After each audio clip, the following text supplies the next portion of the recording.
ready for this? It's showtime. Lights, fans, action. Oh yeah, we've got action. Faster, tougher, more ferocious. There's nothing like league. This is the Betfred Super League.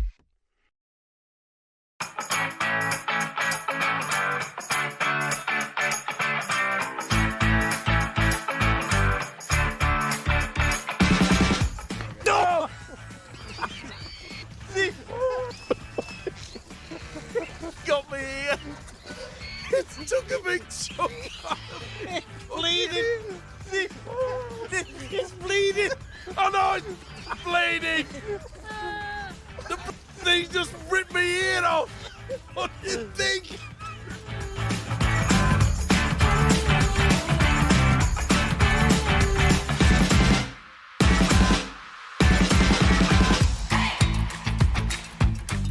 Hello again, everyone, and thanks for joining us for another edition of Eddie and Stevo, the podcast. Now, we've not been around for a week or two due to unforeseen circumstances. Our apologies for that, but we are back in business and in harness again now, and here with the support, as ever, of Betfred, Rugby League's major sponsors. So, as you can imagine, lots and lots to talk about. But first, I hope you enjoyed last week's special interview with Gary Hetherington, who has come out and said that he's leaving Leeds at the end of the season, hoping to revitalise the London Broncos. Well, the day that our interview was released, certain quarters revealed that the Broncos could have a new name next year, the London Hounds. Stevo, not very catchy, was my immediate reaction. Yeah, it reminds me of that detective from London. His name sort of escapes me. The Hounds of the Baskervilles. Maybe we could call them the London Baskervilles. Listen, well, what on earth is wrong with Broncos? Nothing.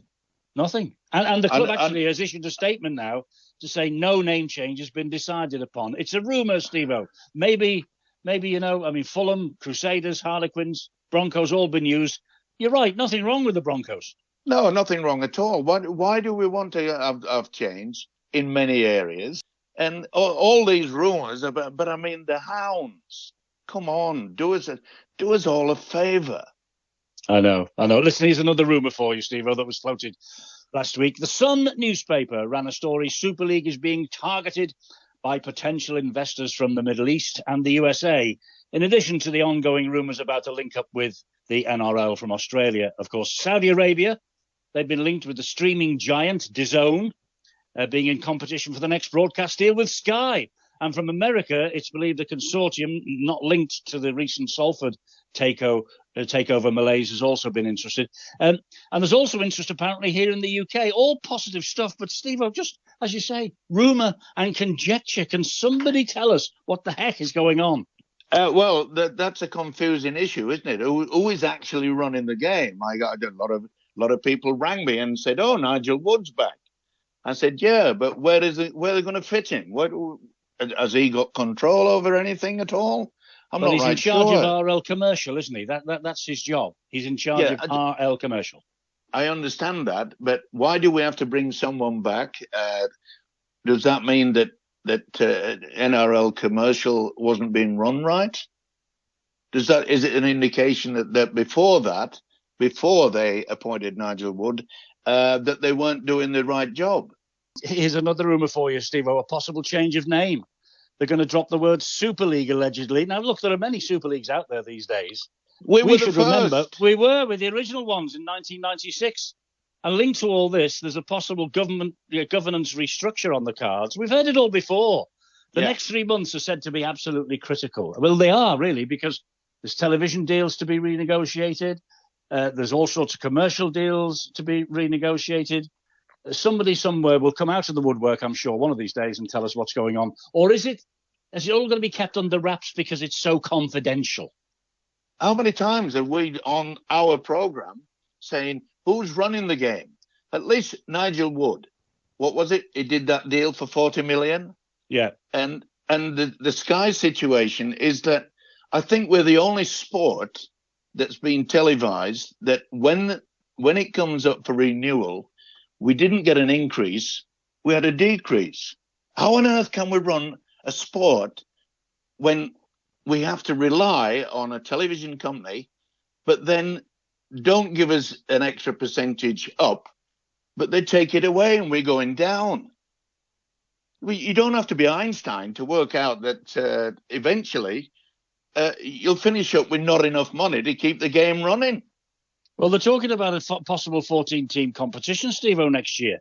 That's apparently going to be discussed at next month's council meeting. Where are the extra players coming from? I mean, well, there's a big push to allow more overseas players to come and play in the UK. Yeah, the quota spot's up from 7 to 10. Yeah, and that'll do wonders for our international team, won't it? It's all right saying, yeah, we're going to have more overseas players and this, that, and the other. But are we concentrating on ensuring how many junior development clubs? They need backing. And if it wasn't for individual people who are putting in amounts of money to keep junior rugby league going, we just seem to forget about youngsters coming through. They are our future, not overseas players coming from another country. That's not our future. Well, a lot of our former juniors, of course, are eyeing the NRL with all the millions of dollars that they've got in Australia. And here's another rumour for you, Stevo. George Williams on his way back to the NRL with the Queensland Dolphins. Now, he is contracted to the end of next year. And he did say, to be fair, on Sky last weekend, he's not going anywhere this year, but he wouldn't say that he would be at Warrington in 2026. You know, you can't blame him, Eddie. The situation has come up that the new team wants him. They want to get him back on side, and the Dolphins they're slowly but surely gaining momentum. He's a great player. And did he go down well in Australia, Stevo? He was with Canberra, wasn't he? Yeah, he struggled somewhat. In a situation whereby it's not all that easy. It's not just because you're an international didn't mean to say that you can struggle. But he's become a great player, and he's a sort of style of player that can change the whole idea about how you're playing your rugby league. And they obviously feel that he's still got that ability. I mean, he will be the captain, I assume, of the England squad when we take on the Australians later this year. Yeah, and Warrington allegedly thinking about a fee of £200,000 if he does go early before the end of his contract next year. But in Australia, the Daily Telegraph paper reported that a swap deal with the Dolphins is on the card for Cody Nikorima, I think I've got his name right, the New Zealand international, as Williams' possible replacement. Yeah, and it's it's something that, and fair play to Warrington saying, well, you know, a fee of £200,000, we suggest that that's what it's going to cost you to take him away early. You got to at least get some compensation. I mean, we just look. I keep coming back to one thing: who is running our game here? Everyone is confused. Why are Salford being allowed to get hammered every single week? It's not fair to the players. It's not fair to the supporters, the people that put their hands in their pockets and go and watch Salford. It's not right. Rugby Football League should never, ever have allowed them to get into this situation. There was talk about it well before we kicked off this season, and yet they were allowed to become an embarrassment. And I'm afraid that's what it is. And talking of embarrassments, Eddie, what about the Castleford-Wigan game? I was wondering when you were going to raise this. If people didn't see it, it was a mess from the video referee. Harry Smith looked to have pulled back the Tigers player Josh Sim as he chased a loose ball. Now, if he'd have got it, it was open slather in front of him, and I think he'd have scored underneath the post. It looks odds on a penalty for Castleford. The video referee ruled it the other way. And in the end, Wigan ran out winners. Now, Danny Maguire, livid afterwards, and he said some things that I think will cost him a few bob in front of the disciplinary committee. But on Monday morning, referees boss Phil Bentham apologised for a, quote, clear error by the video ref. Little consolation for Castleford or Danny Maguire, though, eh? Well, I do hope that common sense is going to come to the fore in regards to, yes, you can't complain about who's running the game, etc. and so forth. And they probably want to find Danny Maguire. And I find it deplorable if they do, because it's about time somebody stuck up to it and said, it's not right. And it wasn't right. It was an embarrassment to our game. If that video referee could not see what everybody else in the world who was watching that game, should have been a penalty to Castleford. How on earth did he come to that conclusion? Yes, everything seems to be okay. Well, he said it was a brush, didn't he? He said there's nothing in it. He said, but it appeared to me that Smith actually turned the player around. Of course he did. He stopped him. He stopped Josh Smith. Put him off balance, etc. and so forth. So that made it to me quite clear there was no chance he could have regathered the ball. So therefore, it should have been a penalty to Castleford. And Josh Sim wouldn't have tried to con anybody, would he? Because if he'd have picked that ball up, he was away. He was away under the post. Yeah. And I think it's going to be bad publicity if they do fine Danny Maguire. Well, his boss at Castleford has also come out and said something similar. He said it's time for somebody to take accountability and to, stand up and take control. Well, we've already been talking about who is in control. What people and fans can't seem to understand is that we've no direction. I think, that long-term situation where we brought in IMG that was going to change everything. I haven't seen any change at all. And the fact that, they introduced these loop fixtures, which means that Leeds and Lee, for instance, brilliant game at the weekend, 48-30 for Brad Arthur's side, but that was their first meeting of 2025. Some teams have faced each other as many as 3 times already this year. The Battle of the Borough this week. Yeah, well, the Battle of the Borough this week between Wigan and Lee is the third meeting this year. St Helens against Salford on Sunday, the third meeting between the two. Saints have won all 3. Steve, I've had the calculator out. It's ridiculous. I can remember that they were all boasting about it when they said, yes, we've done a contract with IMG. It surprised me. It surprised a lot of people at the length of that contract. Now, to my way of thinking, they suggested that for the first 2 years, there'd be no payment. And then the first year, they sent in a bill for payment. And somebody somewhere down the line had changed the contract. Allegedly. Allegedly, yeah. So, we're just left in a confused situation. Well, I'm a little concerned also, Stevo, about the competition. As I said before, I've had the calculator out. In the 3 matches that Saints have played Salford, the points difference in St Helens' favour is 186 points for and 4 conceded. Now, if points difference decides the playoff places at the end of the year, what does that say about the fixture list? It says one thing, Eddie: embarrassing. Why do we have to look for donkey's years? It's been we play one team at home, and then we will play that same team away. Now, to me, that seemed fair, but having to have so many points difference, and as you say, if it got to a situation whereby Saints are just on the cusp of being in the playoffs, they've got a wonderful advantage, and they said, "Oh, what points difference?" It's so confusing. Well, it's so lopsided as well, isn't it? Let's be fair. It's well, lopsided. of course it is. Steve, the one great thing about this is that, Hull Kingston Rovers, they are playing absolutely fantastic. They look unstoppable, don't they? Yeah.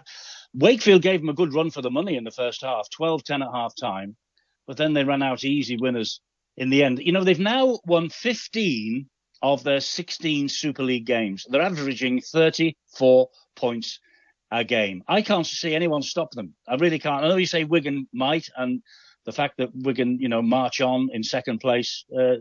Is that the grand final again this year, do you think? Without a doubt. I made it quite clear before the season started that Wigan will take some beating, and that if there's any team that could get anywhere near them, it was Hull Kingston Rovers, because they've built a good, solid squad. But so have Wigan. Wigan have got some young kids coming through, and so has Hull Kingston Rovers. I can't see anybody else, quite frankly, getting anywhere near those two teams playing in the grand final. Nobody's waving the white flag yet, though. Nobody, And Bevan French, Stevo, is out for the next 8 weeks. Now, that could be absolutely crucial for Wigan. Yeah, but don't be surprised if they unearth a new young kid coming through. And it's the same with St. Helens. I was glad that St. Helens has started to get it back together, etc., and so forth, because I don't think it's good for any competition when we've only got virtually two top teams, as we say, Wigan and Hull Kingston Rovers, that are winning everything. I mean, they shouldn't have won at Wembley. Warrington really should have won that game, but it just gives you some indication that they never give him in. The Rovers, Hull Kingston Rovers, just do not give in. They've got a good squad. They've got a great coach.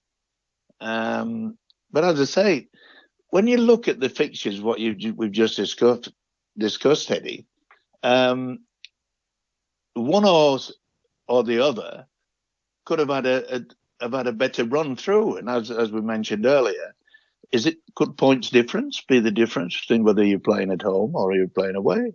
Well, you never know. And Warrington, they think they've joined the top six race again, and they've got 6 matches from their 11 remaining fixtures against teams from outside the playoff race. The next 3 are against teams in the bottom 4. So it could be that Warrington will mount a challenge. Who knows? Salford next up for them. Then Catalan Dragons away. But Catalan look like they're putting the problems behind them. Yeah. And look, Warrington have got a great squad, but injuries, that is the biggest problem.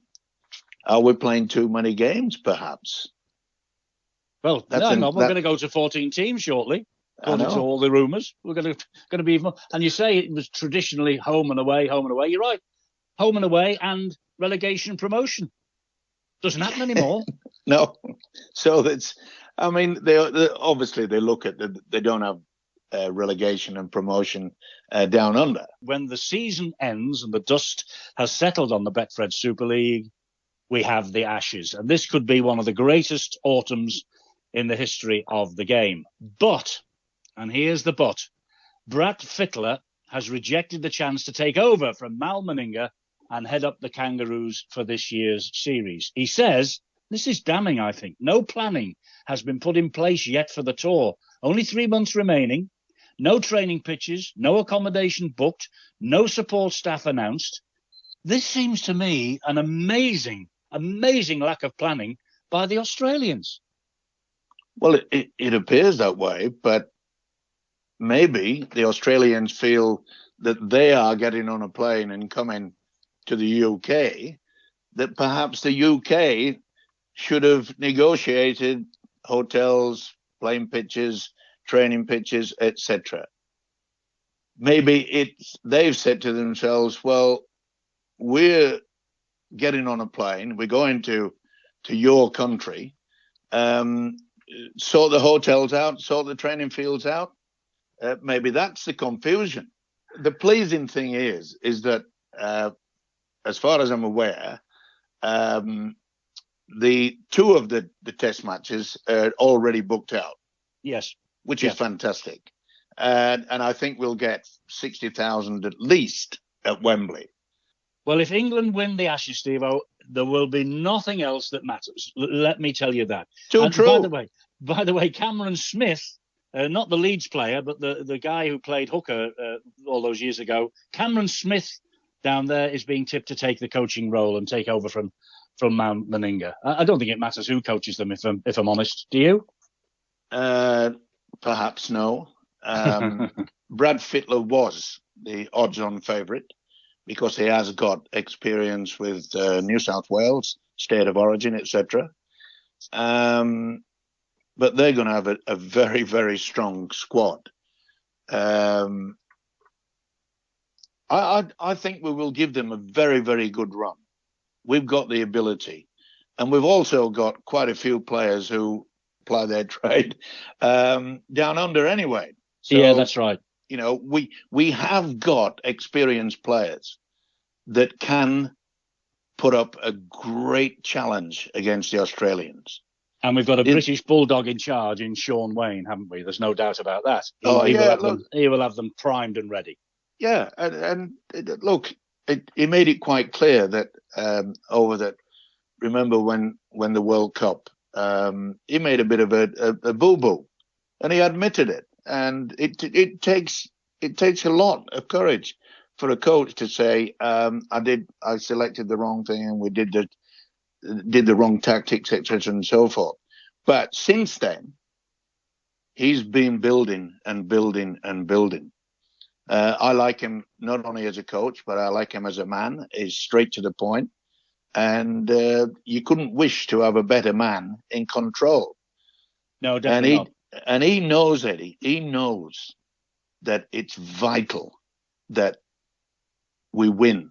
Look, he's not the type of person to say, well, I thought we did well against them.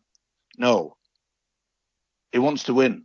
And that's the attitude that we've got to have in a coach.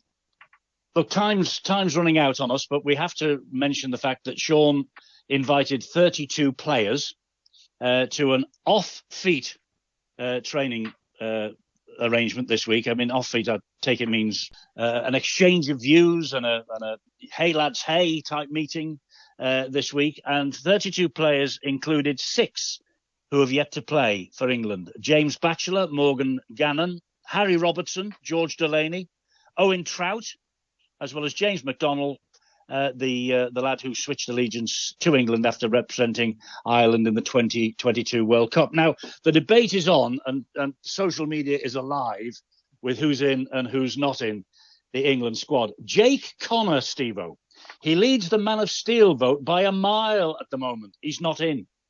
Is Jake Connor going to play? I don't think so. Well, that was short and sweet. Any reason? Yeah.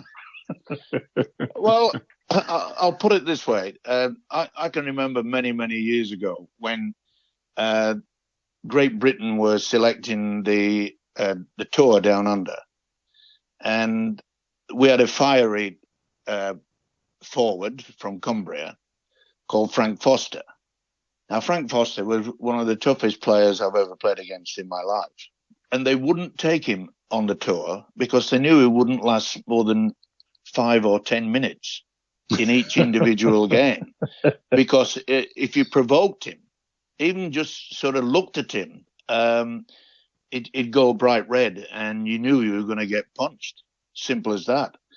And they didn't take him on the fact that the Aussies had just riled him and they'd be down to 12 men. You can't afford that. No, I'm not saying that's the situation with with some of the players that Sean has selected or not selected.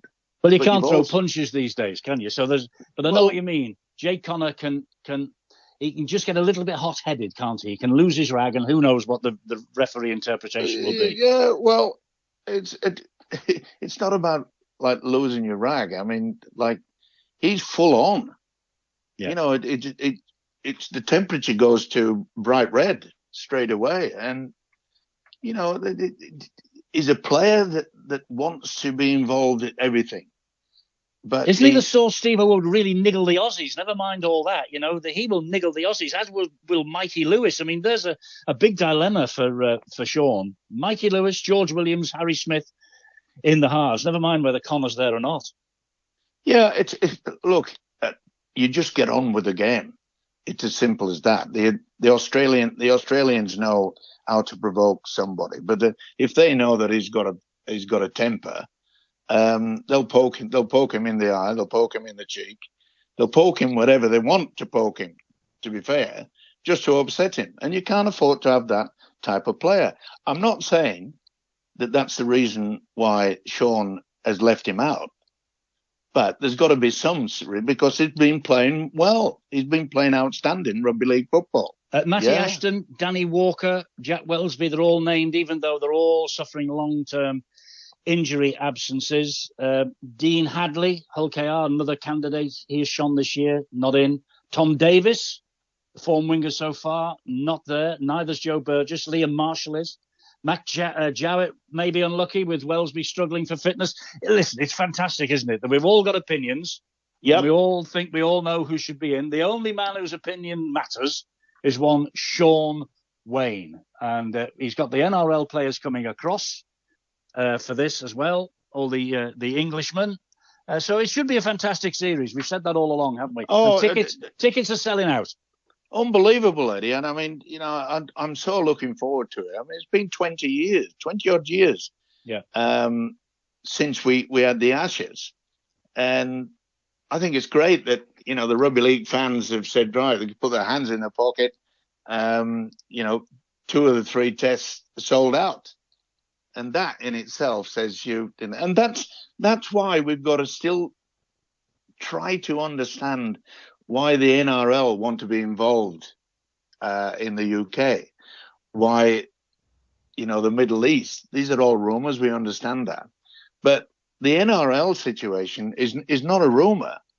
They've touted it. They're the people that said, look, let us come in and help you, both financially and to sort quite a few things out. It's that, you know, instead of having 2 individuals trying to run one particular game, we've just got to make sure that we do exactly like they did in Australia and call it the National Rugby League. And to my way of thinking, National Rugby League UK or Europe, because I don't want... Oh, well, of course, yeah, the French are involved, aren't they? They've got Catalan Dragons at the I moment. don't. Well, if we do win the Ashes series, I hope the NRL will come along and they'll get their checkbook out, because they'll have to buy into a successful setup if that is the case, on international stage anyway. Stevo, great to talk to you. Glad you're fitting well, enjoying the sunshine. Is the air conditioning turned high in London, or are you off to Wimbledon and the strawberries and cream? What are you up to? I certainly won't be going to Wimbledon. I'm a Yorkshireman, and I don't know whether you realise how expensive the strawberries and cream are at Wimbledon. It's a shock to the system, and it's dynamite to your wallet. I didn't expect anything else. Look, let's see how this weekend pans out, and we'll talk again. Good to talk once more, Stevo. Glad that you're back in harness, and see you in 7 days' time. Take care of yourself and keep out of the heat. All the best, top man.